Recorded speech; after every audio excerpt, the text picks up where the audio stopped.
It's the beginning of the end, y'all. Madam just lost her daddy, Detective Davis just lost her job, and Casanova still has Big D to thank for not losing his life. What's good, y'all? It's your good sis Erica Vane coming to you right here on Erica Vane TV with another All the Queen's Men video. If you're new here, hit that subscribe button and turn on your bell notification so you don't miss out on any of my All the Queen's Men content and conversations. If you're not new, welcome back, boo. You know how we do. In this video, I am going to be breaking down episode 7 from season 3 titled Weaknesses. And this one is a doozy. I ain't even gonna hold you. Before we jump into this video, I have to let you know that this video was created during the 2023 WGA and SAG-AFTRA strikes. Without the labor of the writers and actors currently on strike, the series being covered here wouldn't exist. Through the duration of these strikes, my company and I stand in solidarity with both unions and are refusing paid opportunities presented by struck companies such as the 8 major Hollywood studios. Content created on Erica Vane platforms are independent of any struck company and not created in promotion of said company. Articles, videos, and audio posts are created in critique of the media in support of the artists who created it. It is important that you, the audience, know that these strikes are a result of corporate greed. The writers and actors have been victimized by major studios for quite some time, and the time is now to demand fair pay and working conditions, standardized practices across streaming business models, and other terms that will ensure the pipeline for new aspiring creatives remains open and viable for years to come. At this time, neither union is calling for a boycott of any television or film content. If you would like to support either or both unions, consider donating to strike funds, walking local picket lines, and using your social media platform to amplify messages delivered daily by union members and leaders. Links to official websites and more information can be found in the description box down below. Videos explaining both strikes and continual strike news can be found on Erica Vane TV. Now let's get into it. All right, I'm gonna try to make sure I hit everything in this video because while the series is currently stressing me out and not in a good way, not in a captivating way, not in an engaging way, in a very, very annoying AF way, I want to do a good job and serve you all well because y'all are still watching and we still need to have these conversations. So I need to be thorough and let us do that. So I'm gonna start off with Miss Tandy, a little bit of light work. Miss Tandy has eyes on Rayshawn, so much so that she pops up at Champion's house or Champ's house, whatever the hell this little boy name is. He's non-consequential, and I don't know. I did want to say it, but I don't want to say it, but the way that man came back in, I'm jumping around because this pissed me off. This really pissed me off. Like, this made me feel like Tyler Perry is really playing with my intelligence. Between Tyler Perry and Armani, the director, y'all trying to play with me and I don't appreciate it. Like, I'm too loyal. I be down, holding y'all down, talking about, covering everything that you doing. And this is what you do to me? The way that champion, whatever the hell his name is, runs back into his apartment after Miss Tandy pays him to step outside so she can talk to Rayshawn by himself. And he's trying to negotiate more money and he says, wait. You know what? Let me just play it real quick because y'all, I know y'all saw this. Wait. It's gonna be 125,000. Excuse me. You heard me. 100 for him. A mess, a complete and utter mess, and it took me out. It literally took me out of the whole entire episode, and I was hanging on by a thread anyway with the damn episode. I do not know how we have fallen so far. This series started out so good, story fire, acting dope, like consistent at least. Even for the strippers who are turned actors specifically for this show, they were believable.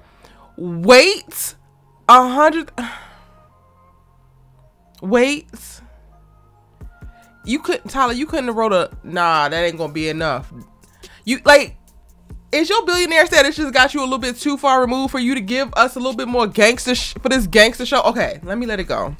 I just had to say that, and I know it's going to be quite a few people in my audience that actually feel me, so I had to get it off my chest. Anyway, Miss Tandy knows exactly where Rayshawn is at all times. She makes him the proposition of like, okay, I'm gonna give you $25,000 if you keep your damn mouth shut because my husband's running for mayor. Girl, you running around here telling everybody your damn plan, which means you giving everybody the keys to be able to fool your damn plan. And then also, if your husband had political aspirations, then maybe y'all should have kept it cute in their bedroom and stopped doing goofy like sodomizing people. I mean, it's just a thought. I could be wrong. But now you trying to run around town and pay people off so that you can get into office, so that he can get into office, and y'all still crowding like he down at the damn precinct on another cop. So he trying to be mayor. He's still gonna do the sadistic shit. So like, what is it that y'all are actually doing? I will give it to the actor who plays Rayshawn because I believed him 100%. And like when Miss Tandy walked in, his conversation with Miss Tandy, he was given triggered and trauma. He was given this lady did something completely deplorable to me and I will never be the same. And I'm like, okay, you trying to pull me back in after Champ, whatever the hell his name is, took me out. Rayshawn, you trying to save it. But then I'm also tired of looking at Miss Tandy because I don't care. I don't care about your husband running for this damn mayoral race. I don't care about you caring about your husband running for this mayoral race. Like, Miss Tandy is still unaffected enough for me. Like, the judge, you know, caught what she caught. Madam busted your fence, like drowned this, like all of these things have happened. And now you moving about the world like you still entitled, like you that girl when Madam has humbled you more times than a little bit. Like, I need Miss Tandy to catch a bullet at this point. And yes, I guess I'm frustrated so much that I'm just like ready to start handing out bullets. It just is what it is. Miss Tandy's storyline is completely unnecessary. The husband who is now gonna basically backstab Madam, which I don't even know if he's gonna backstab Madam because he's conspiring with the damn DA to like push this case to like catch Madam, but he also mentioned that he's gonna feed to his opponent to like go after Madam, which feels like he's setting that opponent up to like fail and then make this big rigmarole about it so that maybe he can backdoor and then back off of Madam, because you know that Miss Tandy has already made Madam an offer that they would, you know, excuse all of her crimes, blah blah blah blah blah. Like, I don't care enough. I don't like the husband. I don't like Miss Tandy. Nothing about them actually gives, you know, great antagonists for Madam. And honestly, if I really think about it and try to put my hands on what the major thing that might be throwing me off when it comes to additional like enemies, one, I feel like they built up Lotus to be a letdown. Two, the concierge is a very real threat that we have yet to see. We need to see him soon, because right now the other villains are not villaining enough for me. Like Miss Tandy don't hold a candle to the concierge. Fernando don't hold a candle to the concierge. Detective Davis don't hold a like, and we already gave you like, oh, Lotus is a big bad da da da da, but her head came rolling off real easy. So now I'm just like, everybody that they line up against Madam, if they not coming with it, then it's a letdown and it's a waste. And Miss Tandy and her goofy ass husband, they feel like a waste right now, a waste of story. They not gonna do much. They definitely not gonna get in Madam way. Worst case, Madam gotta go over there and kill them. Next, moving on. And since I already brought up Fernando, apparently he's down at the damn nursing home, the old folks home, whatever the home is that Madam's pimp of a father, faking ass father, is at. And the episode ends on this huge cliffhanger with Madam on the phone with Fernando and him threatening her father and saying that he used a guillotine. A damn guillotine. Like the actor who plays him, I'm just like, who do you know? What favors did you call in? And if this was the character and not this person, God bless it, but we need to rework the character, because him mispronouncing guillotine for me, it did not help. It definitely hurt. The portrayal is poor. I do not care. Do I want Madam to lose her damn daddy? No, but I also still do not care.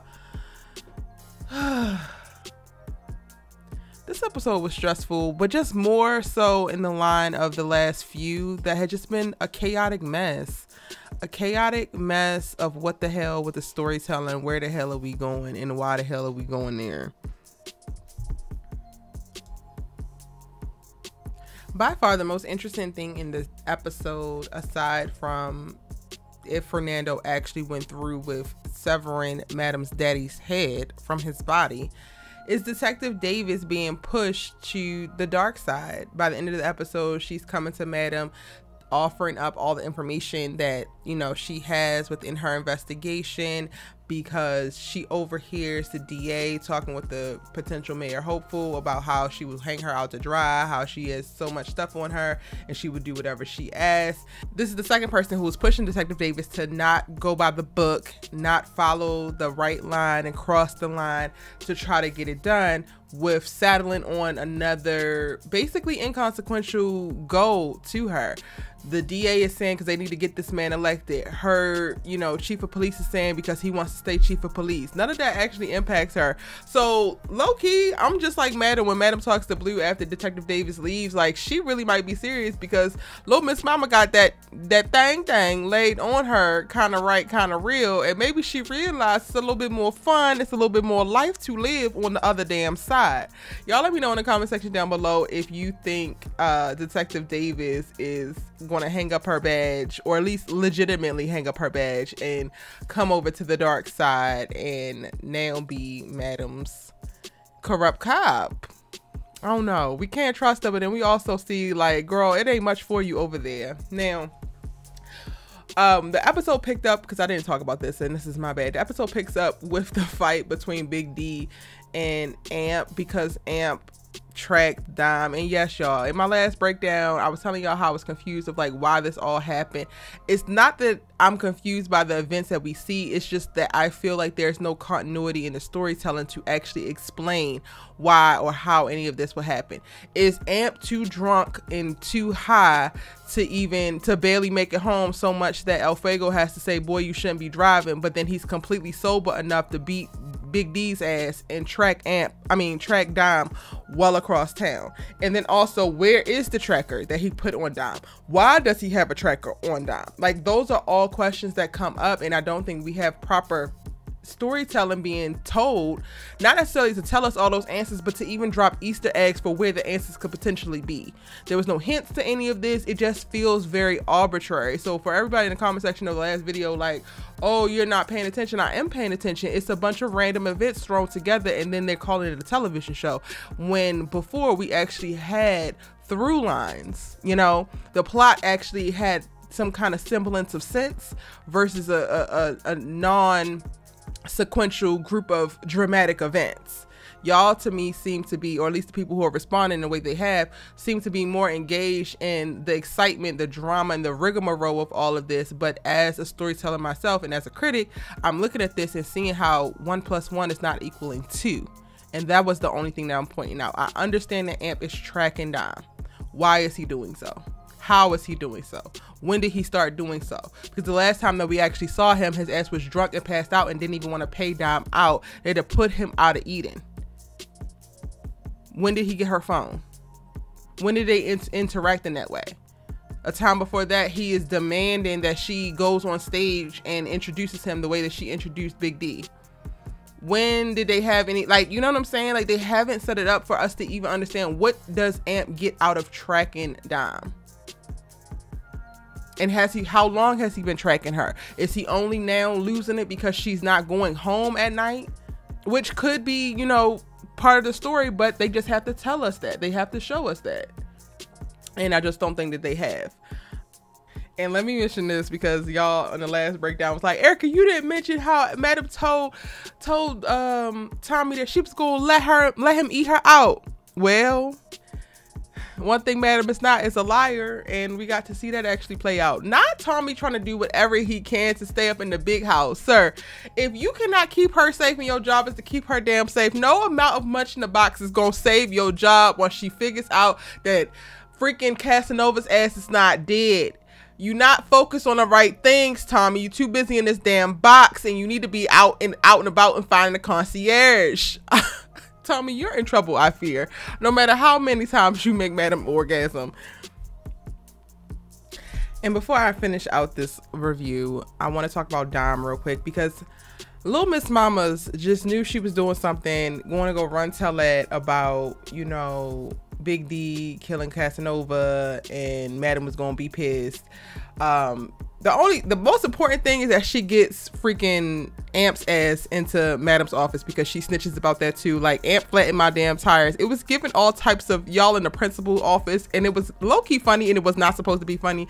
So I did enjoy that part, just in being able to see that Amp is a fucking child, yo. Like, and not a good one. Not a good boy. He's a terrible ass child that needs to be sent to boarding school, because I've had it. But going back to her telling on Big D, I don't know, like, in sitting down and thinking and reflecting on it, I don't know if that is true to the Dom character of, like, I get being a little bit startled because of the dead body, but you just help Amp and Midnight get rid of the hole that he strung up like some damn Christmas lights in the damn shower.